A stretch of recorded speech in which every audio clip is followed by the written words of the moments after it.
Welcome today, family and friends. This is the Friday the 13th, and depending on your perception, it's either very lucky or unlucky.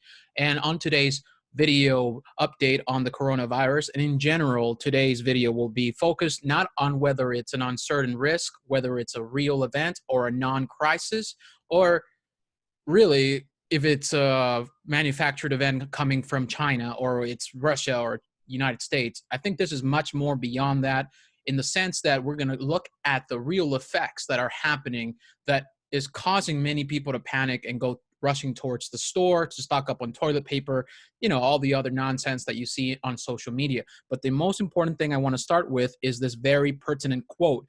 And it starts off like this: of all the liars in the world, sometimes the worst are our own fears. So our own fear is really the greatest enemy.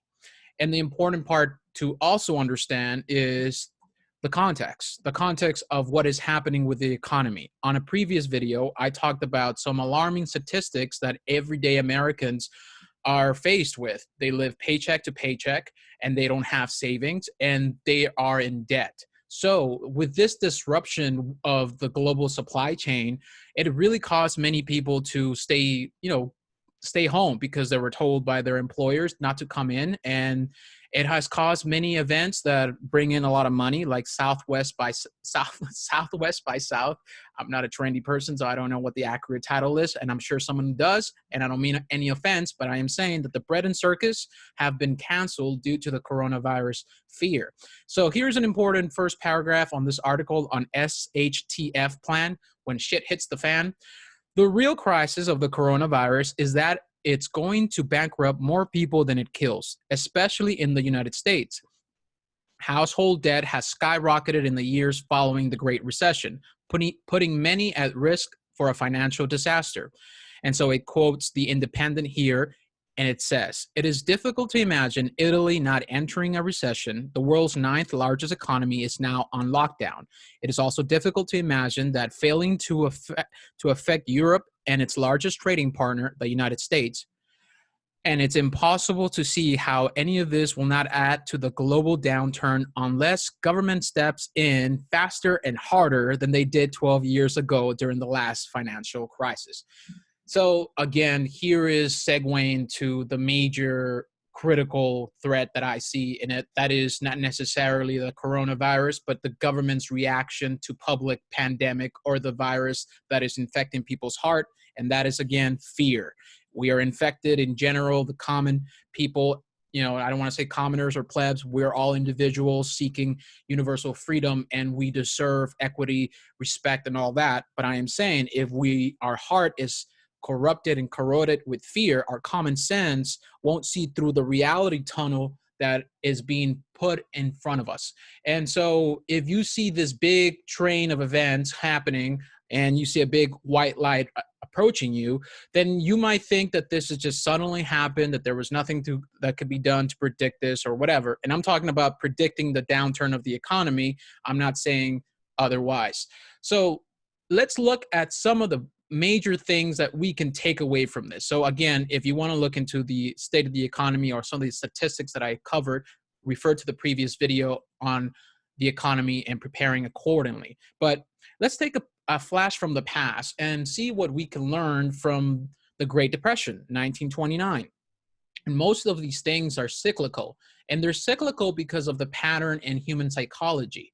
So we tend to believe that because of our normalcy bias, that we're going to experience days of stability. And the Great Depression really, it bursted that bubble pretty good. And on this article from Survival Sullivan, it talks about some of the lessons that people had to learn and earned during these difficult times. Now, one of them was important to put into mind is that the Great Depression affected everyone. Not everyone was safe, and not everyone was safe. People were affected one way or the other, and that's the way it happens again with a coronavirus. Whether it's a real event or a non-crisis, the real pandemic of the economic downturn affects you and me, and you could see it at the grocery market or whatever. So that's the important lesson here.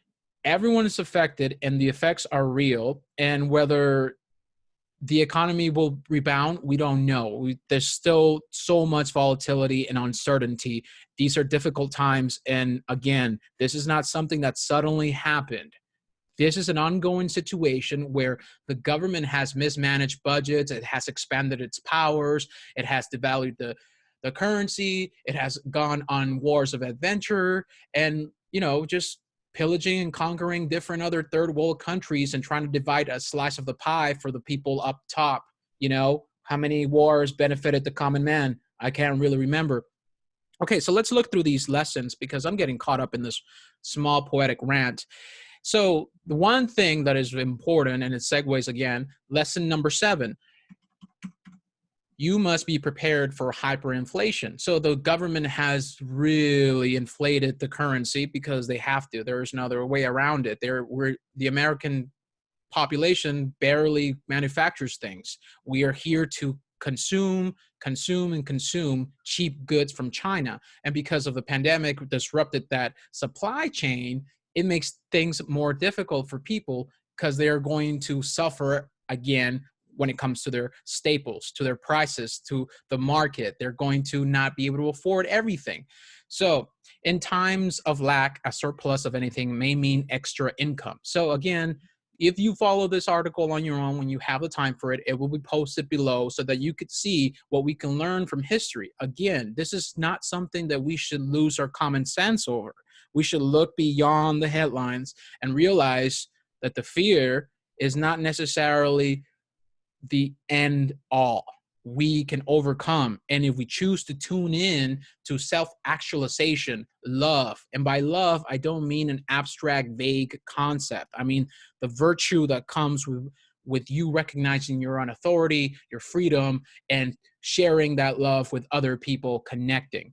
So again, on that point of connection, we in a society of a postmodern society, we're so disconnected and we get involved in the hyper real where we believe that the internet, the media, the movies, the video games are more real than real. They're more exciting. They're more fun. They're more happy than our family members who happen to be, sometimes they could be our own monsters. They could be very inconvenient to our own well-being if we think just in consumption and fun and bread and circus. So this is a critical opportunity to reconnect with your family members. Talk to your mother, talk to your father, talk to your brother, really get connected, see what they're coming from, and understand that that is value. The connections, the roots, the veins of trust that you build with your fellow man will help you overcome any of this situation.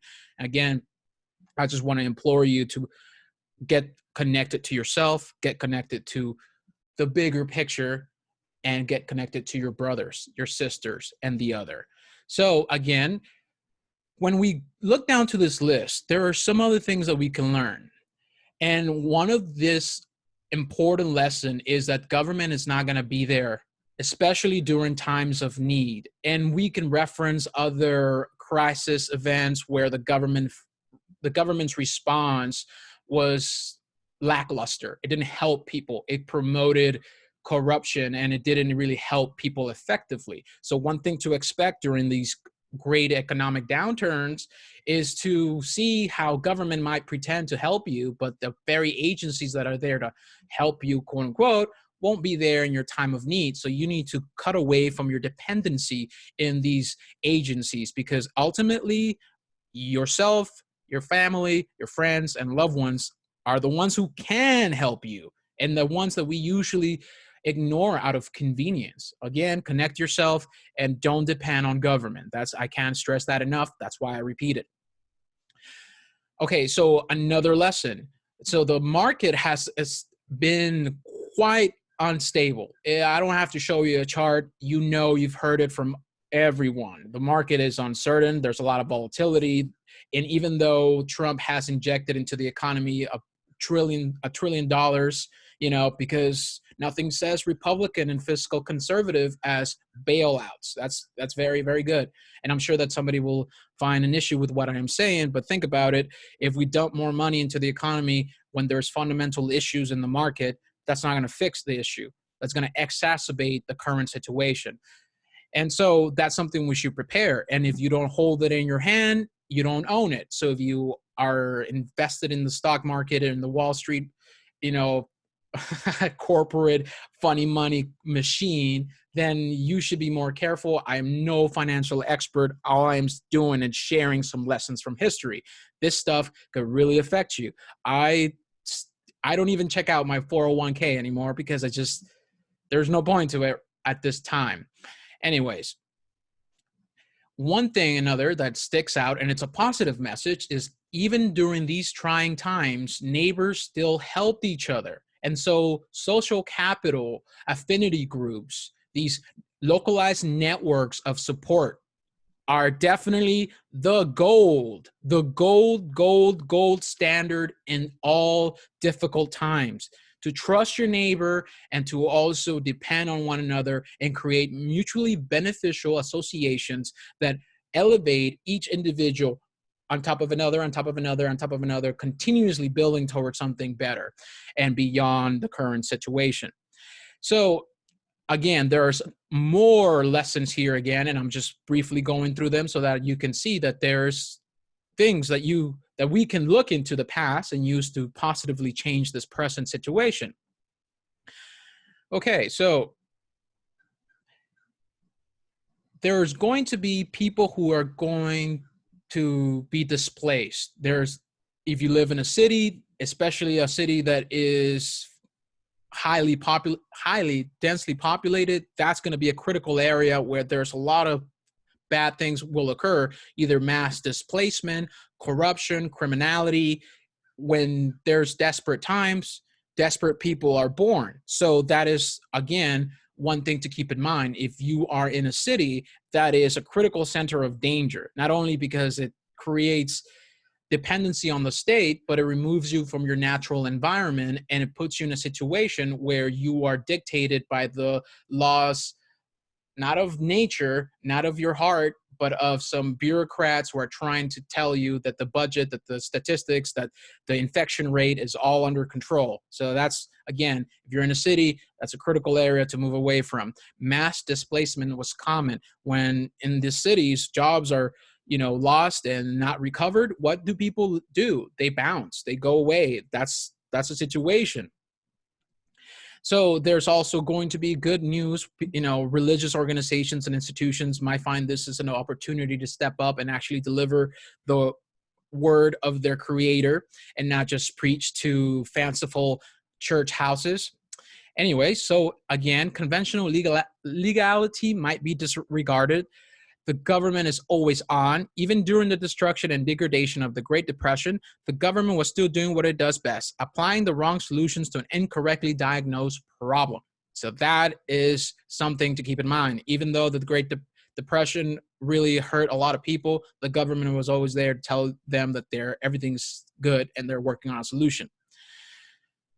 And so expect to work endlessly and expect to work tirelessly, and there won't be any retirement years coming your way because there is no expectation of a rebound of the economy. So this is some of the lessons, again, from the Great Depression. And one of them being is bartering and parallel complementary currencies became more available because people didn't have enough money to go around. So they created their own currency that they bartered with. So that's a positive solution again. So going through these different lessons that was in this article, which again will be posted below, you can look that this is not something that is new and fresh. It has happened before. It's cyclical, and we're here today again. And so again, we want to look into, okay, so what can we do to turn our fear energy into love energy and vibrate at a higher level of awareness and beyond the matrix of control? So prepper foods and supplies to survive the coronavirus without leaving the house. So here on this article, it demonstrates how the coronavirus is driving Americans to panic shop. So it's not like the Black Friday where people are happily in a mad state, just shopping convenience. No, this is more like, I got to survive. I got to really buy as much toilet paper as I can because it's going to be currency and X, Y, and Z, right? So people are really taking it serious, the mainstream headlines that are pumping and dumping fear into people's heart, and they're running towards the store to get their everyday staples. And so it causes this panic, and all these empty shelves are left behind. And again, this is not an effective way to get prepared. And if you've known me personally, again, this is something that I'm going to talk to directly to my friends who know me personally in Laredo, Texas. 10, 12, 15 years in high school, if you talked to me, you knew that I had mentioned preparedness, survival outside of the state, because I knew in my heart intuitively from the research that I made that things were going to get worse and worse and worse. But because it doesn't come with a big bang and is gradually happening, people won't see it. Now, many people understand how the money works or how the financial infrastructure of the United States works. They just want to have a good slice of the pie. Nothing wrong with that, my friends. But the problem is when we don't realize that we become dependent on this scam. I don't know what other name to put it, but it's a scam. And like I said, if you know me before, I have said this again and again, prepare yourself. Make sure you have silver, gold, some staples of food, rice, beans, and things like that. And not necessarily because I'm trying to pump fear into your heart, but because I know that if you do it slowly, gradually, in a progressive state, meaning in the sense that you gradually pick up these things and learn better tactics and skills, that when it comes down to an event like this, you will be prepared and you won't have to be running towards the government help centers. So again, I like to implore people, not that I told you so, that's not the point of this. Continue following the information, break free of the indoctrination, prepare yourself accordingly, and choose love, not the fear energy. So on this article, again, it tells you some great tips to follow, some things that you could do for yourself, and things that you can prepare on the long term, making sure that you have your bases covered. So it's a good point to start, a good place to start and get educated on what you should buy, what you should look into, or stuff like that. Again, now we're going to go to another solution, and it's an important solution, and it happens everywhere, and it's a natural right. And because of our dependence on the global supply chains, in the sense that just in time, all the goodies from China have arrived. They're at a cheap discount at Walmart. I can go and get whatever I need whenever I need. Those times are done with. We're not going to experience moments of 110% convenience at our fingertips. Those things are on teetering down. They're on the way out. So what do we need? What do we do? How do we take that information and use it effectively and positively? So the way to do this is to start a community garden or start your own backyard garden. Or if you're in an apartment and you're unable to have some space outside of your room, then you can also go into guerrilla gardening. Essentially, guerrilla gardening is taking basically planting in places that you don't own the property. It could be in public spaces. It could be in different places that the government has situated as just vistas, as beautiful park places. And you could start growing your own food or growing food for the community in a discrete, decentralized way. And so when you do these things, you reacquisition things that were misused by the state, and you grow food for your benefit and the benefit of others. There are solutions, guys. Solutions. There always are. Don't let the fear, the greatest liar in the world, indoctrinate you into believing that you need an authority figure to help you out of this problem. Okay. Now, here are another solution-based articles that I implore you to look below in this video. 6 examples of complementary currencies that will change your vision of money. So during the Great Depression, again, they created their own money, they used their own money, they bartered, and so it created a different system of measuring value that was more authentic to the people and the community in the local area than, a centralized authority banking cartel manipulating the currency so that their stock prices can go up. So that's That's an important thing for you to look up. And so it's not just cryptocurrencies, but more localized solutions that go beyond just internet funny money. And again, I'm invested in cryptocurrency, but that doesn't mean that I can't look into something outside of that. Okay, so here is growing another 15 indoor garden ideas for wannabe gardeners in small spaces. So if you live in an apartment, this is a good starter point to look into growing your own herbs. Again, I will be posting a podcast with Kenny Polentano from Kenny's Kitchen, and we briefly talk about healthy eating, mindful living, and growing your own herbs or plants and foods, so that you can know exactly what is going